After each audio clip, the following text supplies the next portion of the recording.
I'm Dr. Kim Lannon, and you're fresh, Lou. Chastising me right before we got on the air. I was chastising Lou right before we went on air. All I asked was, were you ready? You what? All I asked was, were you ready? Are you ready? That wasn't quite the only piece of what we were saying. Okay. I was saying something to you. Oh. Whatever. Okay. We're not going to talk about it because then, it might embarrass one of us.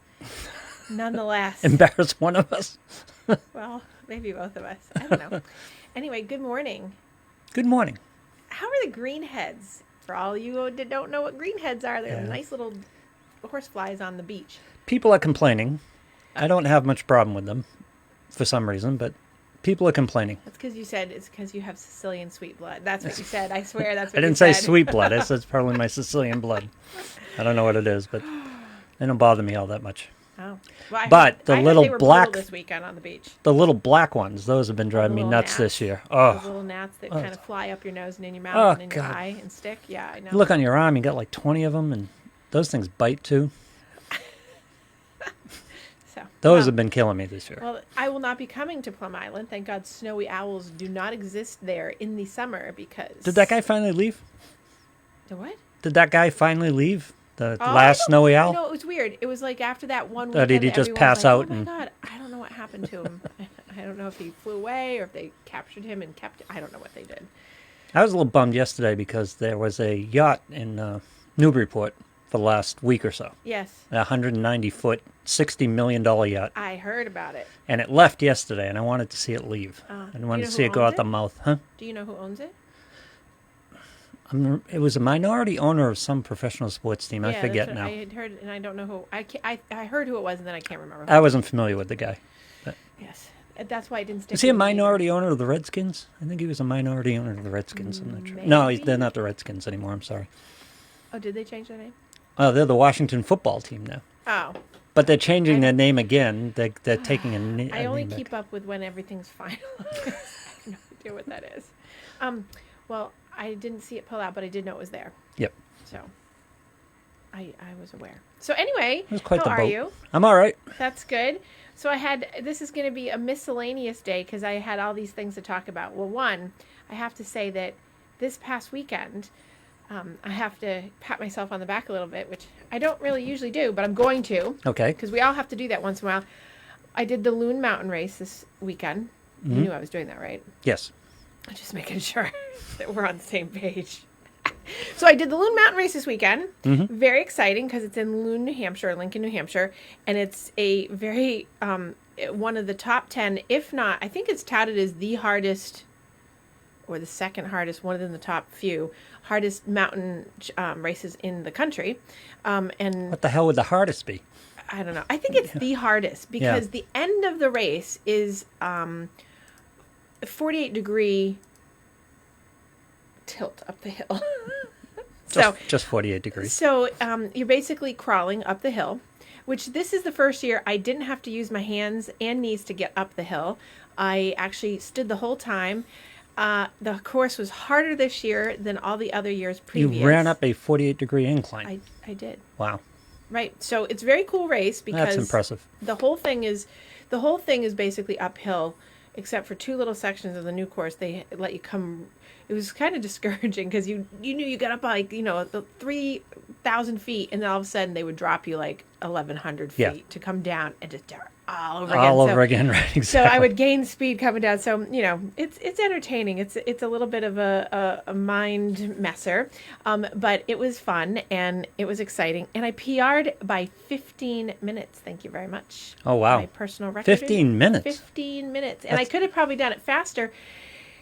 In all retrospect, because I really kind of after the first hill, they had changed the course at the beginning. Usually you come out of the chute on this like beach area. If people are from New England, they know like up there, it's this like little beach area along the river. You come up and then you kind of meander up this hill. Yep. Well, no, they're doing construction at Loon. So they're adding a new parking lot and a new ski lift. So they started us on the other side near the gondola, and it literally went straight up this mucky, rainy, crappy hill. Mm-hmm. And at the top of that hill, me, along with probably 300 other women, I think had the overall sentiment of, I think I might puke. Because the first hill I wanted to quit after, I was like, that was horrific. Yeah. And I didn't come out of the gate fast. I didn't run. Like, I saw the hill and knew that this start was not something I had practiced for, and I'd been practicing for the hills. And I thought, oh, this is going to be rough. And so I walked most of it, as did most of us, and the sentiment was still the same. And I thought, oh, this is going to be a rough 6 miles. So it's 6 miles, a little over 6 miles. The last quarter mile, or the last kilometer, is the 48-degree incline. It's called Upper Walking Boss for a reason, because it will boss you around and walk you right back down the hill if you can't get your stuff together. How do you practice something like that? You said well, I go to Wachusett Mountain on a weekly basis, and I run 15 miles, anywhere from 12 to 15 miles up the mountain and down the mountain. Holy up the cow. mountain and down the mountain. Yep. Up the mountain and down the mountain every week. True story. And I do the Stairmaster. I would die. Going Well, up Wachusett about Mountain. a mile and a half in, after thinking I was going to puke at the first 10 minutes, about a mile and a half in, I thought I could quit because I was out in the woods. I'm like, I could quit and walk back down. But then after that period of time, I got my surge. And it was great. It was an amazing group of women because usually, because COVID happened, obviously we didn't have it last year. Usually there were tons of women, but usually there's a lot more women because it's the men's race first and then the women's this year, and then we reverse it next year. But there's probably 400-ish women, and there's usually a little bit more. But the women that were there were truly, I think, not novice. We were all motivated, go-getters, pretty well trained. Nobody was there just to kind of say, Freaks. I'm going to do it for fun. You're all freaks. Let's we're just all say freaks. it. Yeah. We're all a little crazy. Yep. So it was very cool in the fact that the motivational level was inspiring, because usually when you're in the race like that, the pack gets really separated. I was with the pack, and we were all together the whole race. So the winner did it in like an hour. I did it in 2:04. An hour. In an hour. An hour. Mm-hmm. It's Yes. insane. And so it's interesting because that last kilometer, so you come down this hill called the Bear Claw Chute, and it's, you get a little down, you get a respite. We call it vacation. You run down this hill, and then but downhill isn't the easiest thing in the world either. No, it kills your quads and your hips. Yeah. So people think, oh, downhill, that's easy. Yeah, well, not when you have to keep doing that and go back up. But it burns your quads, and then when you turn the corner, they have a split mat timer that you have to cross over because it times you, because you can win $1,000 if you have the best time for going up Upper Walking Boss from that split mat to the top. I did not win the $1,000. I wasn't trying to win the $1,000. I just wanted to make sure that I didn't die on that hill. Yeah. And so this was I think the fastest I've done that in terms of in the race. I've done it faster without doing the race. Like I can walk up to Upper Walking Boss normal, and then I can get up in like 15, 16 minutes. Yep. But no, it doesn't work like that. At the base end of a 5.5 mile race, I'm like, oh. And so there's a mantra for this race. It's called No Safe Word.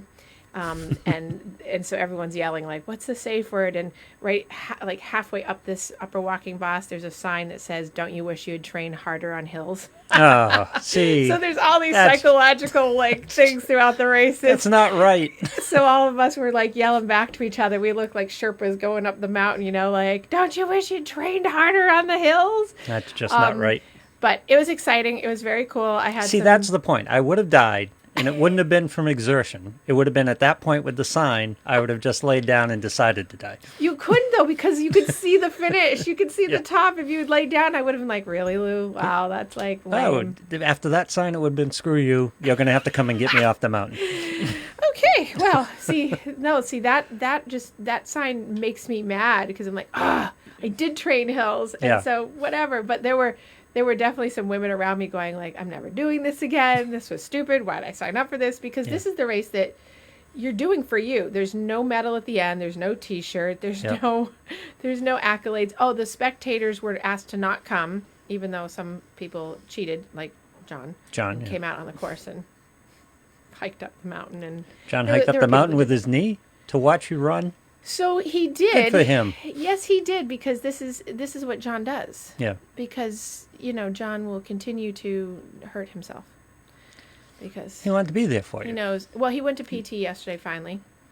and they told him not to do the things that I've been telling him not to do. Okay. And now he'll listen. Yeah. You know how it is. Yeah. If you're a parent, here I'm likening it to my. If you're a parent, you tell your kid not to do it. They don't. They Right. just do it. If you're someone else, well, they listen. So, sorry, John, I threw you under the bus, but nonetheless. So, no, he wraps it. He's very careful with it, but he did meet me on the hill, and I have some very funny video that I will share with you that he caught me coming down one section, and I was like, this is like death. And that because but it was great. It was perfect day because all the years gone by. It's been 90 degrees out. It's blazing sun on the mountain, and Yep. of course it's granite, the mountain with the grass on it, so it's like a heat Yep. shoot. Mm-hmm. This year it was lovely. It was like 65. It was overcast. It was perfect. So that probably helped me contribute to the non-death sweat of making the 15-minute PR. So What do you I was feel trying like to the break next day? 2 hours. What? What do you feel like the next day? I was fine. Oh, yeah? Because I train. Yeah. I know. John said the same thing. He's like, "Are you sore? Are you stiff?" Nope. No, because I cross train and weight lift. This is like keeping. Yeah. When you keep up all the good stuff, I mean, I would imagine that. I'm thinking years gone by, I might have been a little bit. I was also heavier in the years gone by, which I will never do again. As you know, I've talked about this. Because taking your butt up that mountain when you're 10, 15, 20 pounds heavier is a lot. Yeah. So, and I won't do that again because it's just. Can you imagine doing that, strapping 10 pounds to your back? Right. Well, Yeah. that's what I was going to say. Like, imagine like if you took 2 10-pound bags of potatoes and then say, okay, now walk up upper walking boss. How about no? Yeah. So having that concept in my head is like, yeah, I'm not going to do that. So it was exciting. Nonetheless, I wanted to share with you that I did get a 15-minute PR. I was shooting for a PR, and was exciting for me. And I was really looking to break 2 hours, but at the point where I was looking at my watch and I could still see the top and I knew I had at least 3 minutes to get there, I was like, well, I'll just meander the rest of the way. And they were like, run it in. And I'm like, no. Bruce had a great question. How do you deal with anticipation? How do you look at the terrain? How do you look at the bottom of that hill and get yourself psyched up to go up that hill? Because your body's fighting, your mind is fighting you the whole way on something like this, I would imagine. So it's a great question. So I psych up for that hill. I psych up for the race a couple days before in my head. And I don't think about the hill. Yeah. Until I'm race day, really. And I don't really think about the hill because the hill would psych you out because they do that on purpose. If you even go to, you go to the website for it, everything's about the mountain goat going up this hill, right? Yeah. So so I really don't think about the hill as much as I think about the whole race and chunking it into sections because the race is really sectioned. So much like any race, like a marathon, I do the same thing with. I break it into parts. Kind of anything you do in life, you can break it into smaller steps or smaller things. That's what I do in my head coming into the race. I do it during the race, like kind of get past this part, don't throw up, get past this next part, don't quit. Yeah. And then and within this race, particularly at mile 3, I know that the remainder of the race is on the ski slope straight up. So I think of it as one all in the same. And it's just one continuation of one big hill. And that I start playing games with like, how fast can I get to this next section? How many steps? And then I start counting. I break it into different strategies of like upper walking boss. I'll give you my strategy on this. I break upper walking boss, the whole kilometer, into I do 50 steps and take a quick 5 or 6 second break. 50 more steps and take 5 or 6 second break. So I have a strategy so that when I'm thinking of it, I don't think of it as, oh God, it's terrible, it's bad, I'm going to die.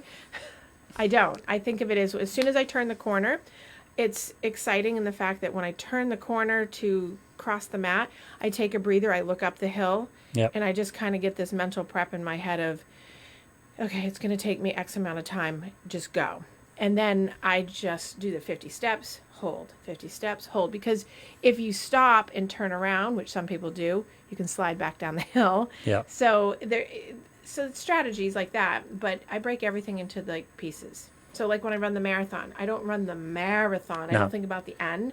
I think about every 5K. You deal with what you're dealing with at the time. In the moment. Yeah. Right. All right, so you said you psych yourself up for it. I do. What is the psych? What is the quote unquote reward when you're looking at this? As you said, no medals, no T-shirts. The reward, well, so great question, because there is no external. It's all internal, and it's all. I wanted so badly to get a PR on this, and I knew it was a harder course. I was gearing up for the fact it was a harder course, so I have. We talked about the mental mindset, right? Yep. Is that strategizing in my head, like, okay, how do I get a faster time based on this harder course? So in my head, I was looking at the course. I'd gone up. I had practiced on the course a couple times. I'd run it. I'd run some of the sections of it. I knew the back end of it. So it's just knowing myself, knowing how to reward myself. And each section during it, I was like watching times in a good way, not in like, oh God, I'm behind. More like, okay, I'm pacing myself. This is good. Now I'm ahead. So I can back off here a little bit, and I cannot have to kill myself going up the hill because I'm going to gain time going down this little section. So it's knowing and planning throughout so that you're psyching up, that you're not sabotaging yourself, because I know a lot of people, and I could hear them, and I hear the voices of the women around me, behind me, and being like, oh, whimpering. I didn't prepare. What? Whimpering.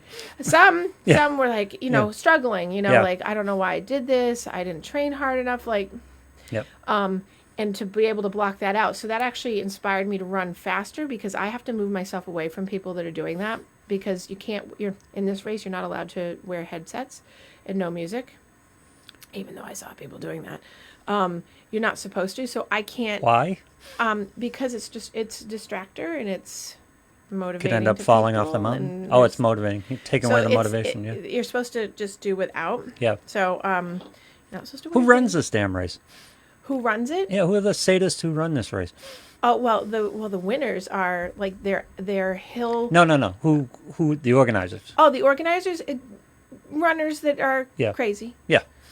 The people who own. No, we'll take away their motivation. We'll heckle them during the course. Well, it's funny because the owner, the one of the owners of the directors of the race was sitting on the. I want to say it was like in between mile 3 and 4. He was sitting taking pictures of us coming up the hill, and he knows me. And I was coming up, and I was like, "This course is great." He goes, "How do you like it?" I'm like, "It's interesting." He goes, he's like, "Really?" He's like, "In a good way?" And I'm like, "Well, it depends on what you're going to do next year with my answer." So he was sitting there, he was asking, and I said, "It's a great course." He goes, "It's harder, huh?" And I thought, "Uh-huh." Yeah. So it's just about, I think, people who just look for challenges. And so to go back to your question and other people's questions, is that you're getting geared up to do something for yourself. Because people all week were asking me, like, why? There's no medals, there's nothing. Because I sent people the website and everything. I'm like, yeah. Because I just want a PR. I want to know that I crushed that mountain. I could get on that mountain. I could make it to that top and switch back that whole mountain. And it's like 3,500 feet elevation gain over the 6 miles, like up and down all together, something like that. And that I could take 15. I was looking for a couple minutes or whatever, but I really was shooting in my head for 2 hours, and not darn close. I was so excited. I'm going to guess, speaking of these sadists again, I'm going to guess you sign a physical waiver to run this race. I can't remember. I did sign a waiver. I should say I don't really read the waivers. Is that awful? I think it probably said something about we're not, there's indemnity. Yeah, if you fall off the mountain, mountain, that's on you.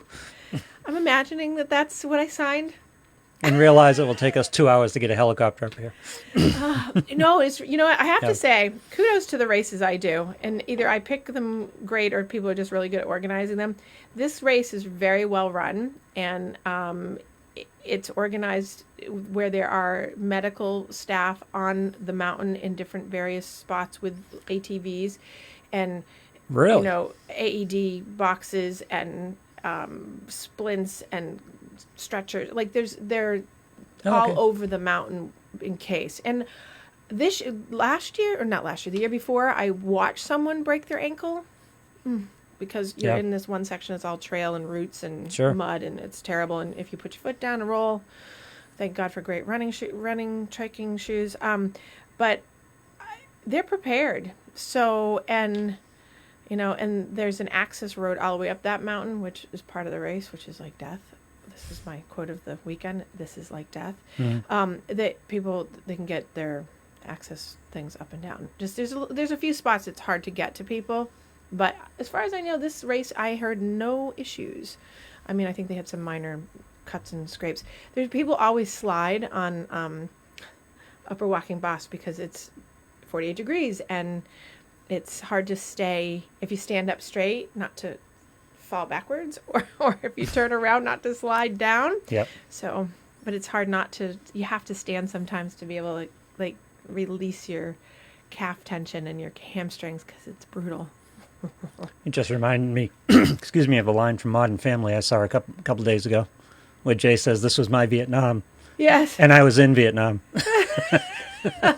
Exactly. Yeah. Exactly. Well, and when I started out the race, I have to say that I did start out the race that morning thinking, why am I doing this? Yeah. You know, and I had to keep reminding myself because I want a PR, because this makes me feel good, because I'm accomplishing things, because I've done a whole bunch of different personal goals this year that I've been really fighting to get at. And this is one of the notches in that goal book. Yep. So it was really good and inspiring for me. And yeah, and now I'm on to the next thing. Boston Marathon, baby! Oh, yeah. When is that again? October 11th.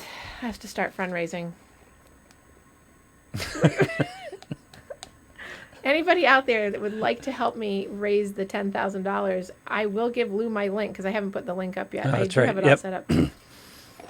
Or anyone that knows a company that would like to just donate. I have a couple teammates that get donated the $10,000 straight out, and I have to tell you that makes the training so much easier to do because then you don't have the pressure of fundraising. But I love the fundraising aspect from the fact that I run for the New England Patriots Foundation, which is not the same thing as the Patriots themselves. People always think that. So right.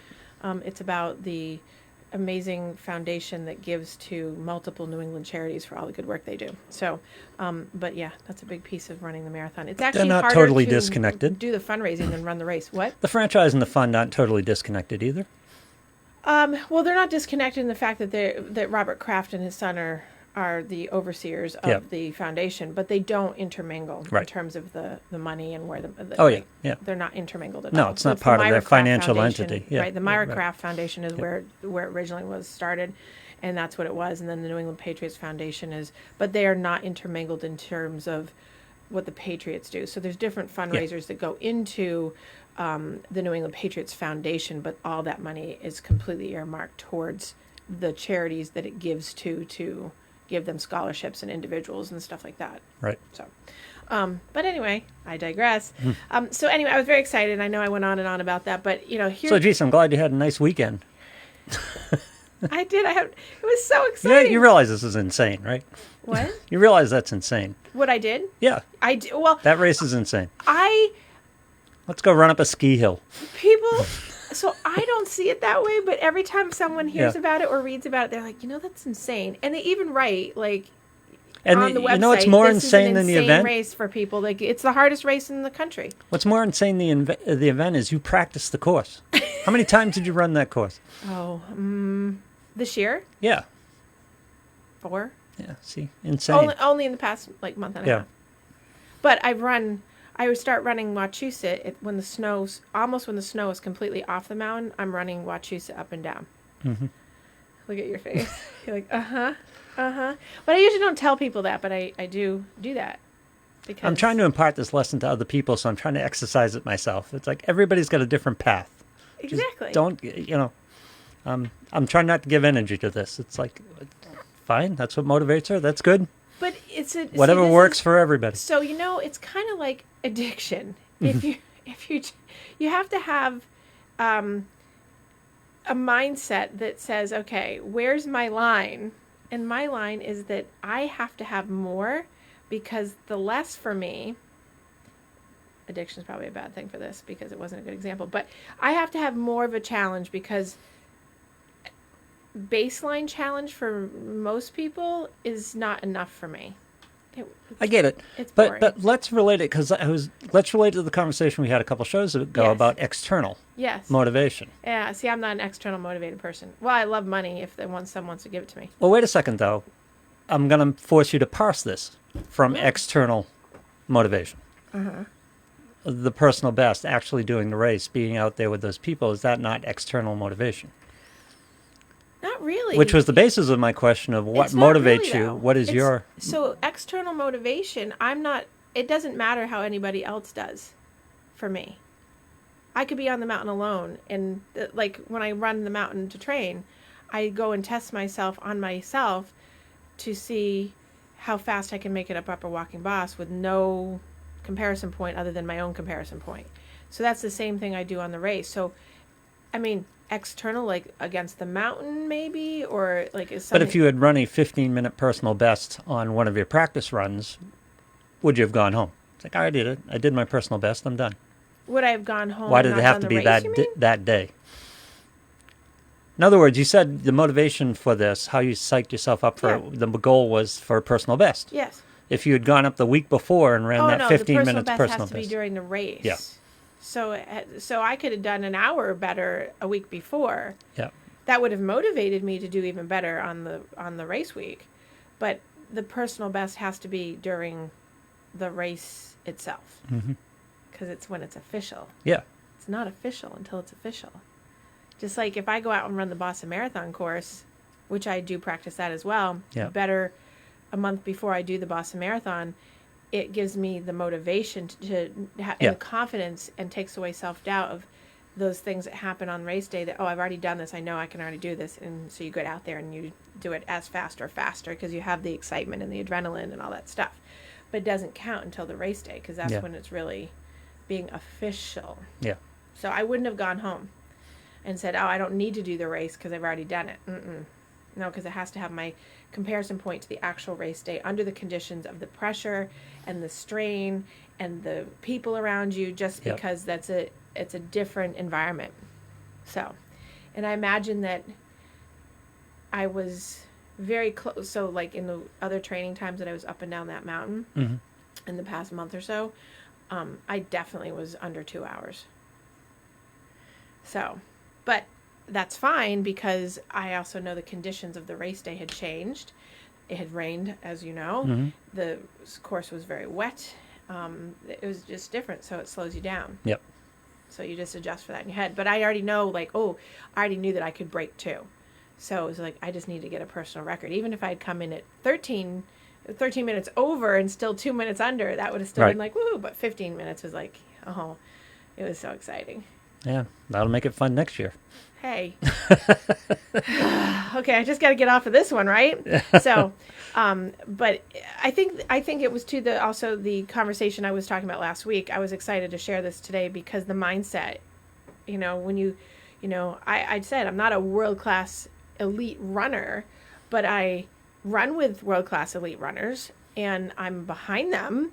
But the mindset is still there. I mean, someone, that's why I was saying, there were all these women that were there really had this mindset of, they were coming they weren't novice. They weren't new to the game. They weren't just like, I'm going to climb a mountain and see how that goes, right? So everyone was pretty much all together. It's that mindset of, if you set your mind to something, you can do it. There was a guy on the mountain that he's in my running club. He's a great guy. He tries hard. I've been watching him progress over the years with weight and speed and all kinds of different things. And the men went out early. They go out half an hour earlier than the women. Yep. And at mile 4, I passed him on the hill. And the camaraderie of like seeing him out there, like, because he's out there doing it, and he's not a novice. Yeah. But he's out there challenging himself. He's overweight for sure. Yep. He struggles with it, but he keeps at it because he wants it. He's doing it to personally best himself.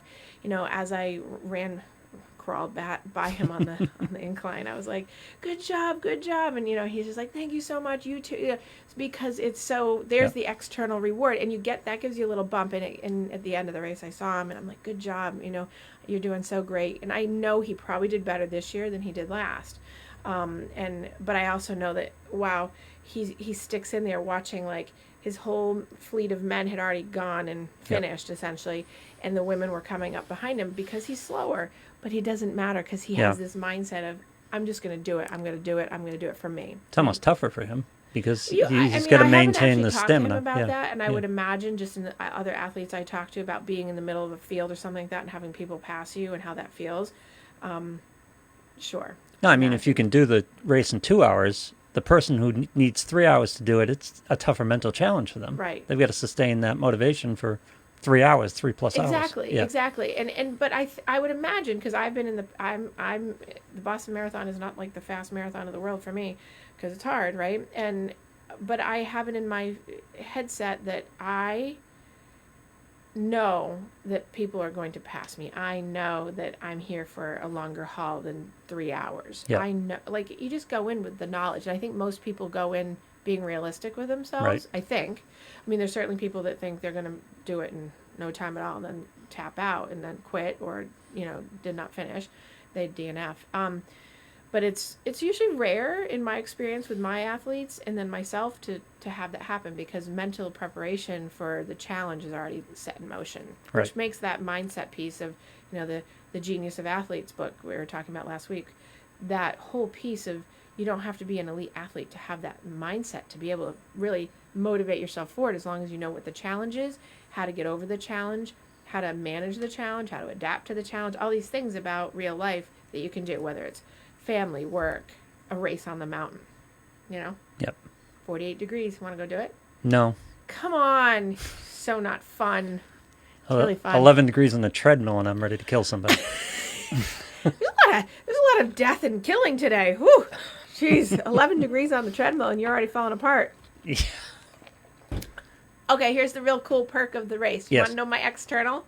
This is actually, I just thought of it. I'm like, oh, there actually is an external, and you're going to think it's funny. When you get to Upper Walking Boss, the trail itself, well, it's a ski trail, right?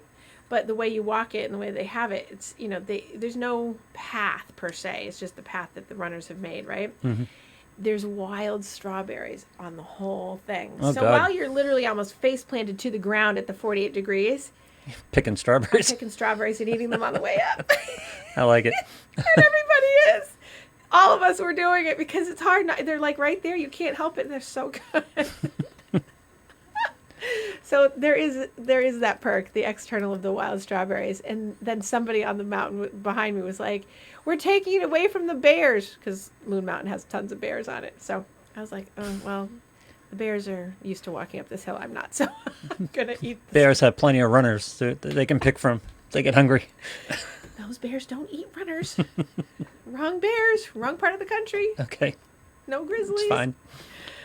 So anyway, so thank you for indulging me on that. But it is a mindset thing and so important.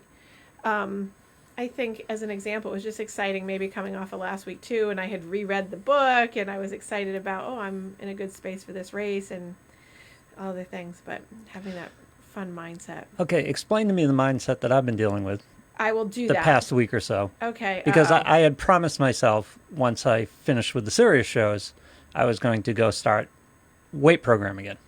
Not a weight loss program, doing weights program again.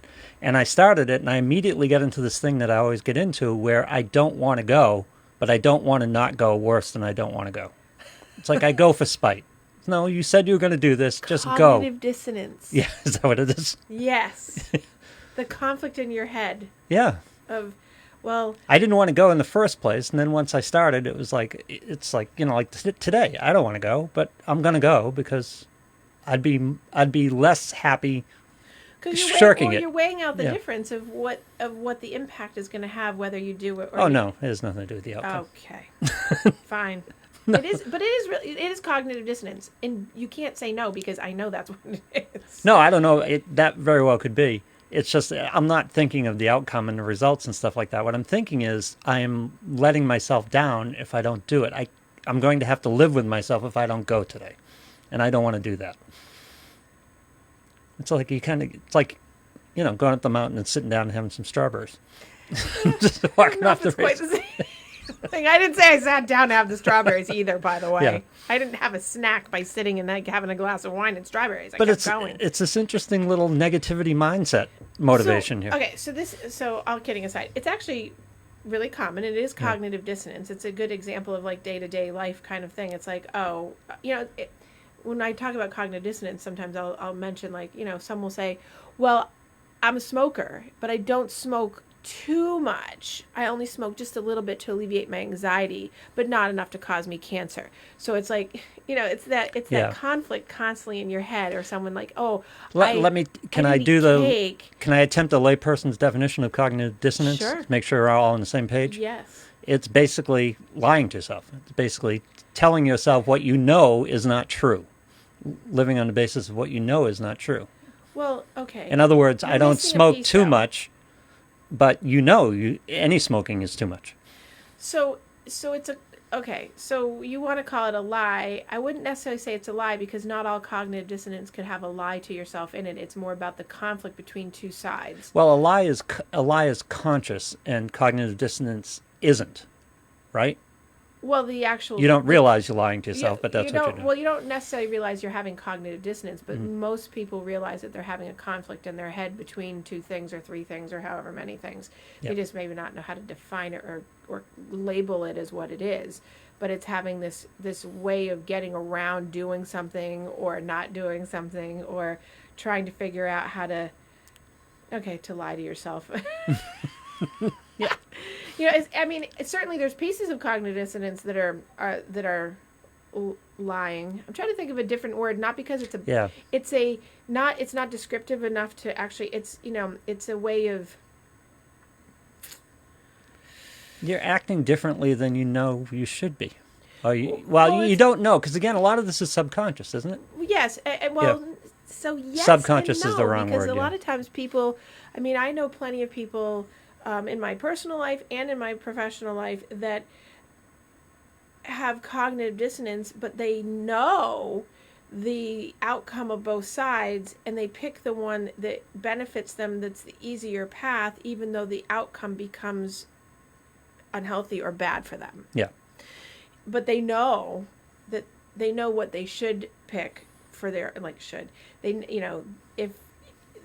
if they pick something that's going to be in their favor to help them out and make it healthy or a good outcome, and they pick the other one, people know. Yeah. People know. They may not know all the underlying details of why they're doing it or what's driving them, because maybe they're so used to picking that shorter route or the shortcut route, but they know. My experience is that they know. And then to get to the roots of it, to really get someone to make a change and to stop doing that conflict in their head and put the one piece aside to make the healthier choice or whatever it is, then you have to do the work to unroot it, sure. Yeah. But I think on the base level, people know that they're doing the pick between the two over and over again. They just do. They might go into denial and be like, no, I don't. I didn't realize I was doing that. But they do. Because if they are actively talking about it and they're being like, well, the chocolate cake or the carrots, and you say, well, what do you think? Well, there's a reason why they're thinking the two things, because they're having the conflict in their head, so they're aware that there's that conflict, and they know which one is going to lead them down one path and which one's going to lead them down the other. Yeah. If I eat the carrots, that's a hard decision. If I eat the cake, that's a hard decision. One's going to land me in a place where I don't feel good about myself. One's going to land me in a place where I'm going to feel good, but I'm still probably going to regret that I didn't have the cake, but I'm going to feel better. So people are aware, because that's how they're making the decision and the outcome. People are more likely going to pick the cake, because the cognitive dissonance, the conflict, really what that means is the thinking conflict that comes into play. There's the layman right term of it. It's really thinking conflict. You're in the conflict of what decision should I make that will be in my best interest right now. And best interest is, well, I really want the cake because it's really, I'm lonely, angry, tired, bored, sad, whatever, versus, carrots aren't going to fulfill that, right? So it's the same thing, like, why, do I want to run the mountain or do I want to lay in bed? I had that in my head. Yeah. Right? So it's the cognitive conflict of, do I want to lay here or because I know that if I don't go and run that mountain, I'm going to kick myself going, why didn't I do that? That was so stupid. I didn't get up and have that done. Right? Yeah. Same kind of thing. So I do think that there's some heavy degree for some people of completely clueless about what they're doing. But most people have a pretty good idea of, their rock and roll. So to go back to your struggle between why do I weight lift and want to go and don't want to go and whatever. I think I think that you've always had that in, like with the weight loss, for instance, like you're always weighing the decisions and the sides. That had the same type of pull to it. It's like I didn't always want to do what I needed to do. Right. But I didn't want to live with not doing it either. In other words, I'll go work out. I'll go take an hour and I'll work out, and then I'm done. Or I'll sit there the rest of the night going, "You didn't work out. You're a loser. You're a jackass." And so we're very socialized and trained into the easier route is often the negative outcome route. Isn't that interesting, right? It's the one that you'll sit there for 5 hours contemplating how you didn't do the 1 hour. Yeah. Which would have taken you the 1 hour, versus you'll spend 5 hours ruminating on and persecuting yourself for it, versus like just doing the other. But that is actually easier in your mind. Your mind gets into this neural pathway of that's easier. But it's not. But you've been socialized, you've been normed in, you've trained yourself, other people around you've trained you into, well, it's way easier just to give into that than just go do. I can't tell you, by the way, just not for nothing, I have driven myself to the gym, sat in front of the gym on certain occasions, looked at the door like, and... You have never driven home, though. I have never driven home. No, you go in. No. Yeah. But I've looked at that door, Sure. and I'm like, oh, I don't want to go in. And it'll be like, well, it's raining. I don't want to get out of the car. It's hot. Oh, sure. Yeah. Right. All these things. Everyone has those moments. Yeah.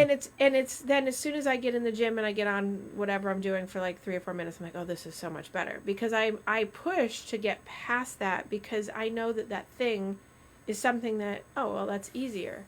But it's not easier at the end of the day, because what is it going to do? The outcome is the next day I'm going to be like, oh, I didn't work out, or I didn't do this thing. It's not even about the workout. It's like, I didn't do the thing that I need to do for me today. And for me, responsibility weighs on me. So I like getting past it.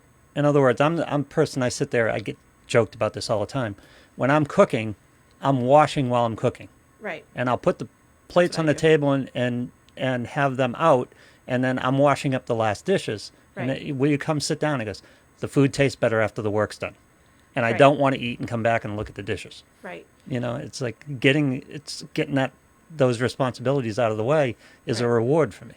Well, so like, I mean, you think of it in a grand scheme when you think of, cooking a holiday dinner, right? Here's the external, right? Everyone's going to have this wonderful meal.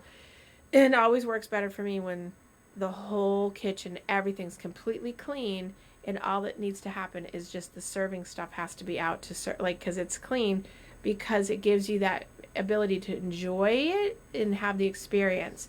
And that's with anything. It's talk about my race this weekend, talk about food, and talk about going to the gym, whatever.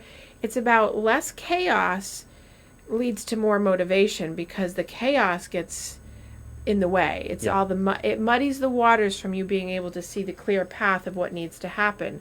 It gets, Plus these things pile up. Yeah. If you don't address the accumulation them, of the negative stuff, sure. Yeah, and then you get into this thing where you've got 5 or 6 things buzzing around you, things of responsibility or things that need your attention buzzing around you, and you get overwhelmed. Exactly, and people are much more, and then that gives people an excuse not to do. Yeah. Oh yeah, then it just spirals. Because we'll see, or do the things that they want to do versus the things that need to happen, the things that are really prioritized that need to happen versus the things that they want.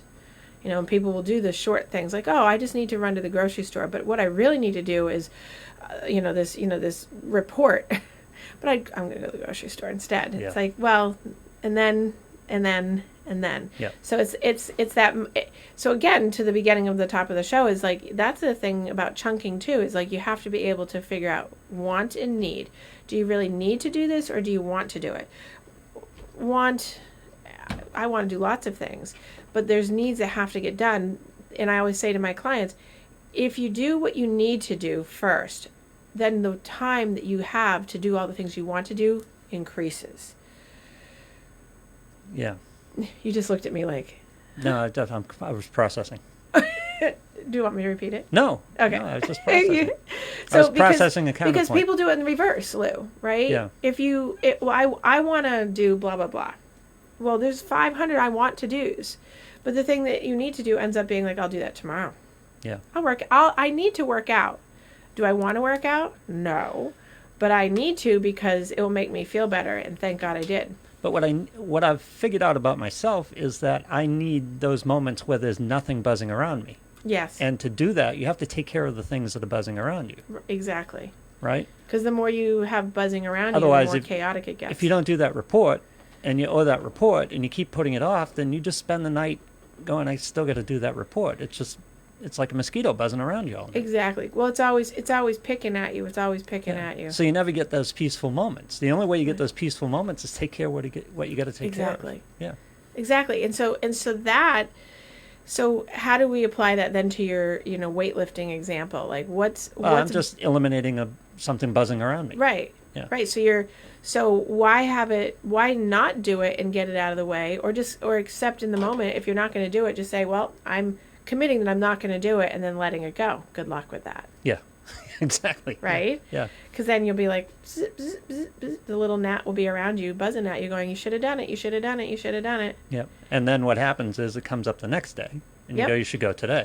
And that puts something in your day you didn't have before, and Right. It's just, Because you weren't planning on it. Yeah. Right. And then that's when it becomes easy for people to be like, I'll do it tomorrow. I'll do it tomorrow. I'll do it tomorrow. Now a year's gone by. Yeah. And you go, oh my God. Right? Yep. So I think people can do themselves a service with the want versus need thing. Yeah. Like, well, your wants can't come before your needs. I don't want to do that. Okay, well, but you need to. I think people go a long time, can live a lot of years without having those peaceful moments. Mm-hmm. And they don't understand the reward of it. Once you get it, and once you understand that you have some control over when they happen, for me, that's the motivation factor for me right now, to be able to sit down at some point and not have anything buzzing around me. So, okay, interesting psychological piece to this is that people like, and I use that loosely, people like to have the buzz around them, because without the buzz, then they worry about no buzz. So that's not an active thought. Then they have to look at themselves. Well, right. So they have to exist with themselves. It's meta worry, right? Yeah. When I look at a client and I say to them, if you didn't have anxiety, or you didn't have a worry, what would you worry about? And 99% of the time, I get a meta worrier. Like, I'd worry about the worry that I don't have, which would make me worried. Yeah, but because the answer to that is trained into the negative mindset, and it's almost like they need it or want it. But here's the security in that: there's going to be a worry knocking at the door any minute. Sure. Right? You're never gonna run out of worries. You're gonna. Oh, that'd be so. Yes, you can. I'm convinced you can have no worries. Okay. Yeah. You can have no worries, because I know people that walk through life that have no worries, but that's a worry. Really? Legitimately? Well, they say they do. They can't produce a worry in their head to give an example of, but. Well, you can become skilled at putting worries in the crate. Right.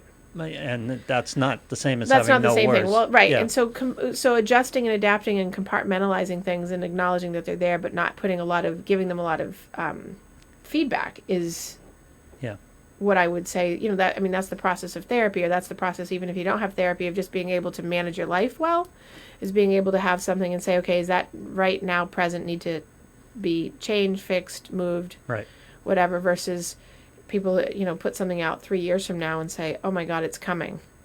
Or the what ifs. Yep. Well, what if? See, that's a concept to me I don't understand. I'm a threat generator, so there's always going to be worries, right? I mean, there's always going to be worries. It's just I'm looking for that window of 3 hours where I can sit down and watch Baywatch and not have any worries. Oh, there's the reference. There's the reference. I haven't watched Baywatch in months, by the way. I need to get monetized for Baywatch references in this. I should look into that.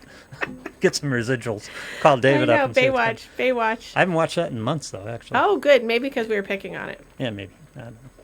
No, other things happen. There's other things buzzing around. But so I think that people. So to your point, maybe it's not necessarily worries as much as when you're actually. I was just looking at the screen. I lost my train of thought. When you're worrying in the moment, but then you clear your queue, so to speak. Nothing's buzzing around you anymore for the day. Yep. There's nothing wrong with that, because it's like, okay, did you get great. It's everything that you got rid of for the day is what you had in the present, in the moment. You can't do what has to, like the meeting that happens tomorrow because it's scheduled tomorrow. You can't do today. You can prep for it in your head, but you don't have to worry about it because you don't have control over the next. Right. I always say to people, go with what's coming, not, like right in the moment. Don't prep, because the best prep, you're still going to have to go on the fly, which I know like I was always prepped in life, like growing, like you had to be always prep, and you can be prepared, like skill-wise or whatever, but if you're always anticipating someone's going to say something or do something, and this is what they're going to say, and this is what they're going to do, you're not really listening or being present for what's really going on, and then you miss it. Well, when I tell people in this business all the time, when they're starting to do stuff, I always tell them, show prep is your enemy. Right. And there was a guy who does motivational speaking. He used to be a stand-up comic, and he was talking about it, and they asked him, and he was doing these weekends. He had people come out for weekends, and he'd just stand on the stage, and he'd do 2 hours in the show. And in this one show, he pulled someone out of the audience and got their story and worked through things with them and things like that. And then he started talking about, people ask me, how do I prepare for doing 2 hours on stage of this? And he goes, I try to limit my prep, because prep closes off your opportunity for that, him pulling the person out of the audience. Right. If he had 2 hours of material, he wouldn't have been able to do that. He'd been obligated to his 2 hours of material. And that's kind of life, right? Right. You try to have a plan, you try to have a direction, but you have to deal with what's presented to you, too. Well, and by the way, some of that is opportunity. It's not always problems. Exactly. And that's why, you and I talk about this a lot, and this is one of my life skills that I help with in life coaching with people is, go with what you know, go with your gut, go with your first responses. And, I come into the show oftentimes, and we've said, not recently, but you'll be like, what are we talking about? And we don't even do that anymore, because, I'm going to come in, I'm going to have, I've always got something in mind, but I don't prep it like a script. And we know people that script everything out. But you miss opportunities with that, because you're not, I call it the difference between an A-list actor and a B-list actor. Right? And I've mentioned this on previous shows. A-list actors listen and be present and then respond with what they feel and what they go. It's in the moment. It's present. You're in the moment. Right. A B actor is like, the B movies. It's like you say something and then I'm waiting for the line to come to then land my line. Right. And you miss out on the reality of the authenticity of being in the moment, or the genuineness, and people could be rolling their eyes about that, but that's really life. If you're always waiting to script out something or put something down on the table of, well, this is where this goes now. Yeah. You miss out on the being present piece, and being present is that mindfulness piece, which is the mindset that people we were talking about last week. Being really present and being able to feel okay with being in the present, that it doesn't have to be this thing, or I have to say something amazing, or I have to do something amazing because I have to impress in this moment, or something like that. I get turned on to Michael Singer because my ex-wife had given the kids copy. I think it's The Untethered Soul is the name of the book. It was on the Oprah book list and things like that. I actually like that book. Well, here's the funny thing. She gave them copies of the book, and I wanted to know what they'd be reading, so I read the book. Yep.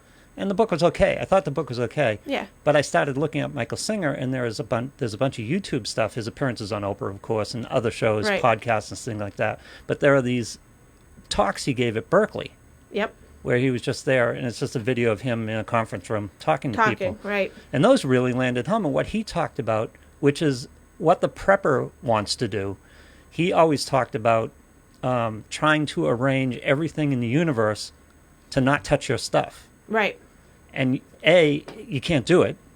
B, it's exhausting and defeating trying to arrange everything in the universe for your outcome. Right. You can't do it. No. Let it go. Right. Right? And just arrange your response, arrange where you are, what your circumstances are, things like that. And the prepper, the person who has the script, the person who has the 2 hours written out, is the guy who is the person who wants to control everything. Right. And that's, again, exhausting and defeating. Right. Eventually, because you can't. Well, and that's you can't live life from that perspective of trying to control everything out there that's happening. And there's something obviously to be said for practice. Sure. Which is not prep, even in the same way. Right. So practice and getting good at something and honing a skill, so that you're automatically able to do it, right? Like an athlete or like your job or like what we're doing here. We just practice, but right? We practice this. We don't prep for this, right? So that's the same thing, in life is you do great at something that you've practiced over and over, but you don't have to be perfect at it in the practice. You just have to practice it so you have the skills so that when it comes time to actually put it on stage or put it in performance or have to put it on paper, it comes naturally because you're not bound by all the mud of prep that constricts. Preparation, to the extent that we're talking about, constricts you because it gets your brain into this mode of not going outside the box, not feeling able to take a risk, not shifting gears. It doesn't allow for the movement to meet a challenge because that's not how it's supposed to be, so I can't go off script. And that gets people paralyzed, which is a lot of what anxiety is, which is a lot of the analyzed, paralyzed piece of anxiety disorders, is that it gets you stuck in this box of this isn't how it's supposed to be, and you get in that mindset and you get stuck. Yep. See what I did there? Yep. I did. But that's the athlete who's running the play over and over again. If the opponent ends up standing in a different place, he doesn't know what to do. Right. That's prepping. Right. Practice is having a response to what happens. Right. Exactly. Knowing that you can have that response, but knowing that you can have a response anywhere and that you can adjust for it. Yep.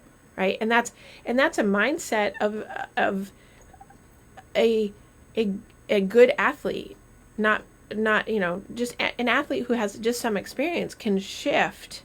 If they're good, people who don't shift well, don't transition well, don't like the change, that's where people get stuck. So many people get stuck, and that's the difference. One of the differences in the mindset of an athlete that's great versus an athlete that's good.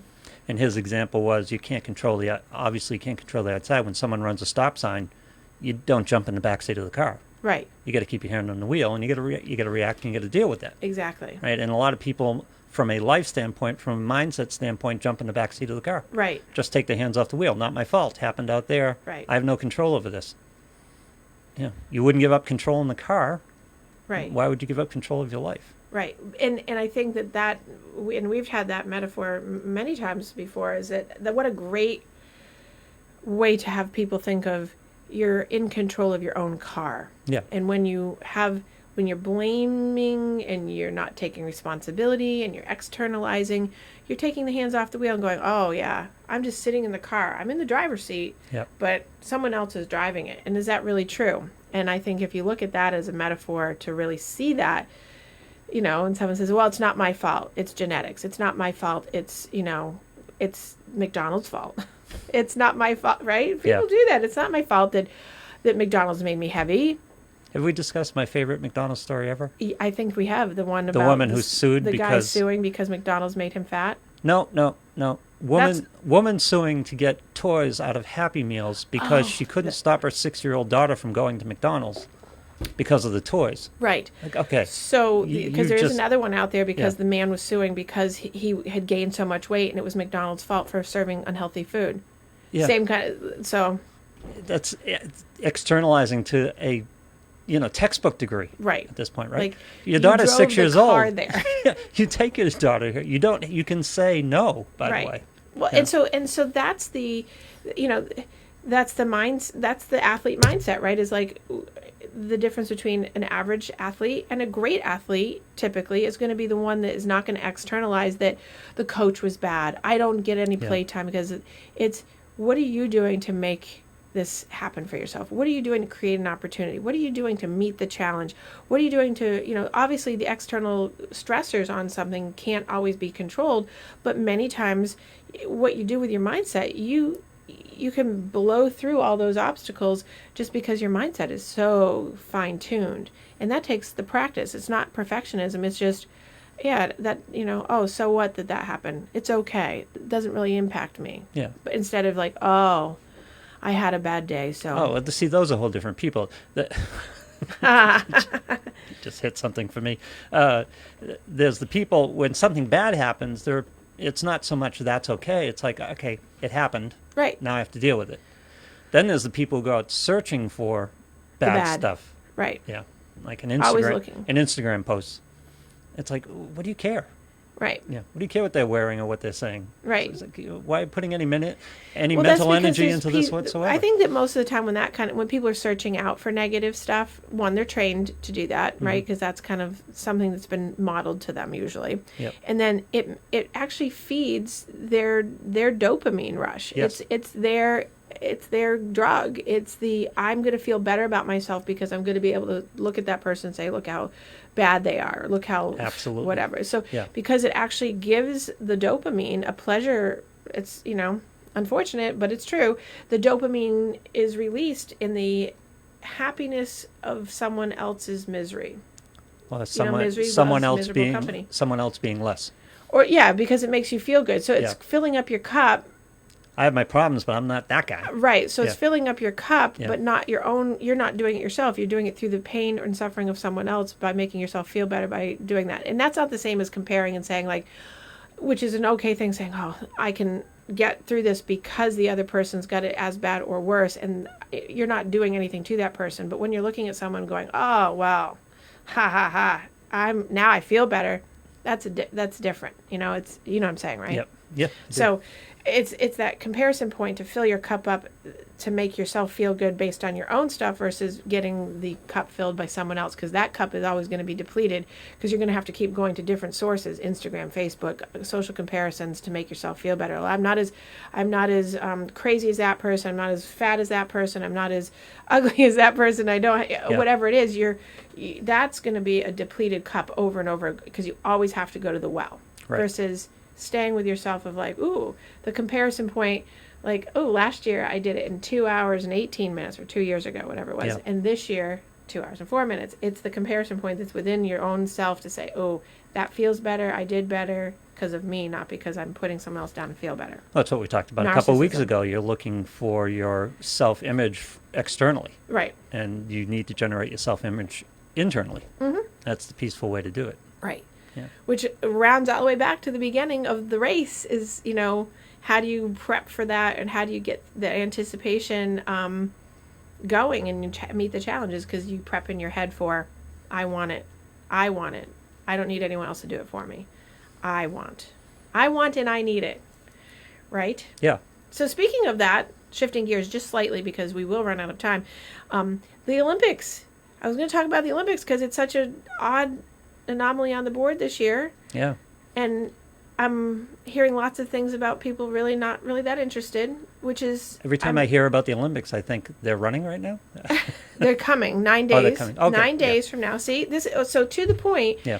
I will talk about this next week because it will be then only 2 days left before it starts. But I find it interesting as a sports psych person, as an athlete, as a clinical psychologist, all that. The excitement and the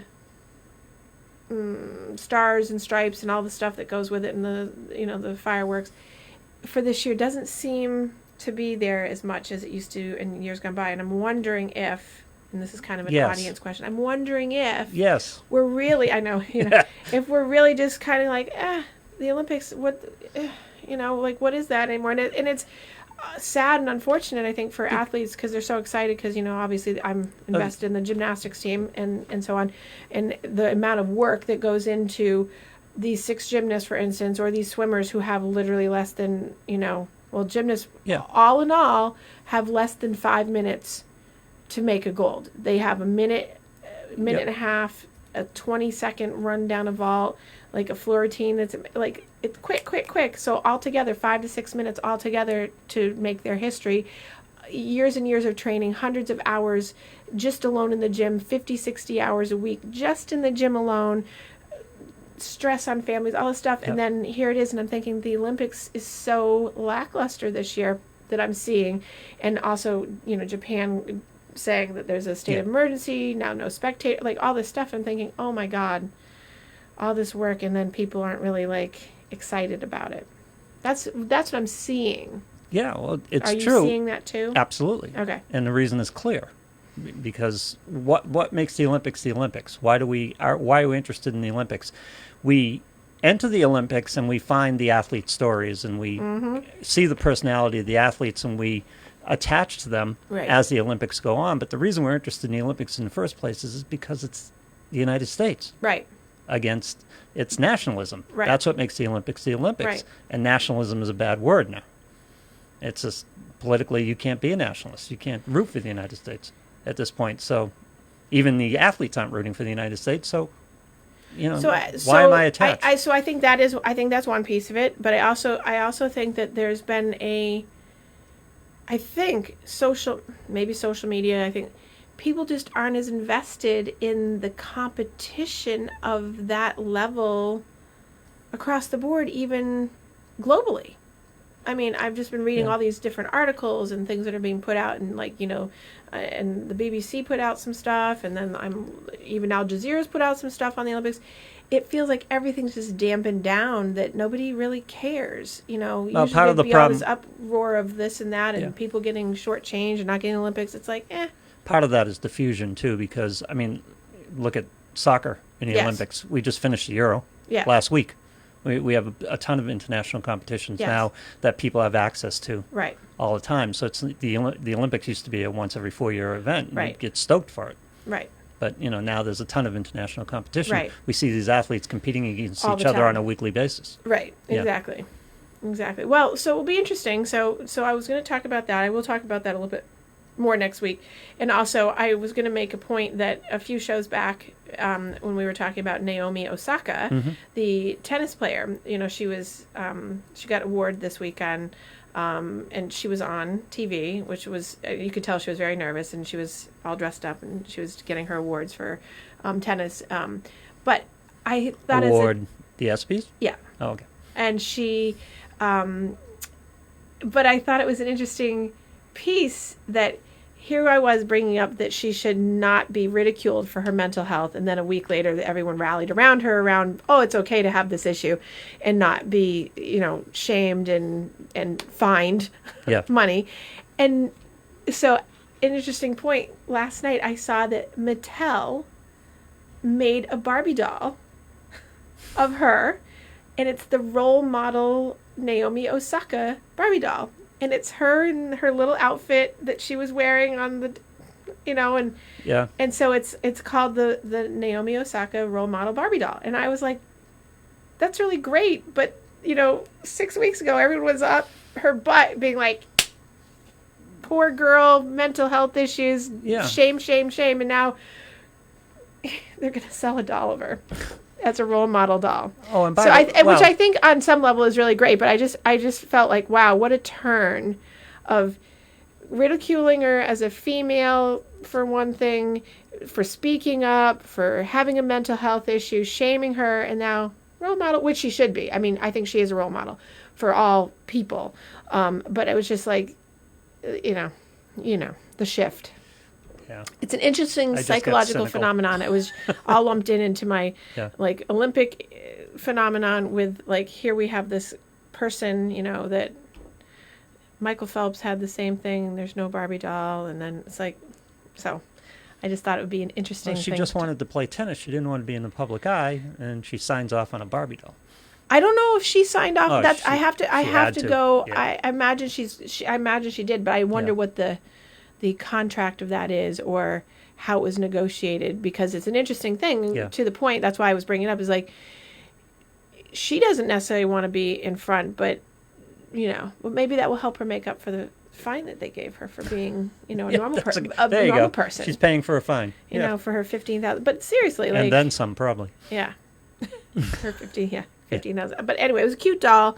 I just found it an interesting. And they actually call it a role model. Huh? Yep. Interesting. Yep. I don't know if that was on the box, but that's what they kept referring to as it was. That was her quote-unquote title. Yeah. Not tennis player, role model. Yeah. Interesting. So, it's a cute doll. Yeah. It's very cute. I saw it. It's very cute. But I was like, I have cognitive dissonance in my head. Is it, I've lost track of the whole Barbie doll controversy. Is it a more realistically proportioned Barbie doll? Because I know Barbie took a lot of heat.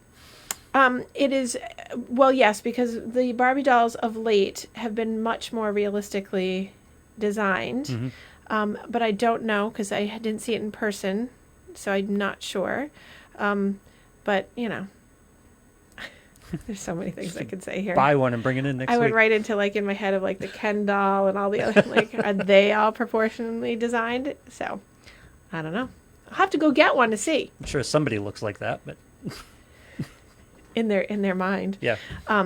Anyway, so this was a fabulous conversation. Thank you all for indulging me on my race weekend and mindset of, and everyone should go out and try to find your own way of feeling internally satisfied, because it's great to have that kind of mindset because it gets you inspired and then you can inspire others, hopefully. And Lou, Yes, you have a great week. I will. Yes. All right, you guys have a great weekend. And if you haven't caught some of my latest podcasts, please go to all of your favorite podcast channels and catch up on some of the old things because we've talked about some really cool things lately. And I will see you next week.